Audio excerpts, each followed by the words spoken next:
KFCல interview attend பண்ணி reject ஆன ஒரு மனுஷன் இன்னைக்கு one of the richest person in சைனானா நம்ப முடியுதா? ஹலோ எவ்ரிஒன், 100 Days ஸ்டோரி சீரீஸ்ல இன்னைக்கு டே 3. இந்த மாதிரியான இன்ட்ரெஸ்டிங்கான ஸ்டோரிஸ்க்கு நம்ம பேஜை ஃபாலோ பண்ணிக்கோங்க. 1964ல சைனால பிறந்த இந்த மனுஷன் ஸ்கூல் படிக்கிறப்ப இங்கிலீஷ்ல ரொம்ப வீக்கு. சரி, காலேஜ் போலாங்கிறப்ப அங்க நடக்கிற என்ட்ரன்ஸ் எக்ஸாம்லயும் 2 times ஃபெயில் ஆயிட்டாரு. இதெல்லாம் முடிச்சுட்டு வேலைக்கு போலான்னு போறப்ப கிட்டத்தட்ட 30 கம்பெனி கிட்ட அட்டன் பண்றாரு. 30 கம்பெனிலுமே ரிஜெக்ஷன்ஸ் தான் ஃபேஸ் பண்றாரு.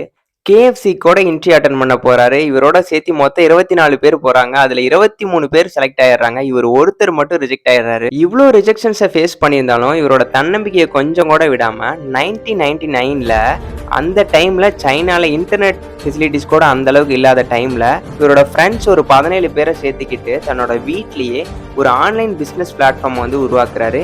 அதுக்கு அலிபாபாங்கிற பேர் வைக்கிறாரு. இவர் யாருன்னு சொல்லிடுறேன். இவரோட பேர் தான் ஜாக்மா. இவர் தான் அலிபாபாவோட ஃபவுண்டர்.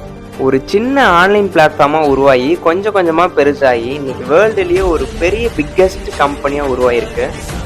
இந்த அலிபாபா கம்பெனியோட கரண்ட் மார்க்கெட் வேல்யூ என்னன்னா $331 பில்லியன்.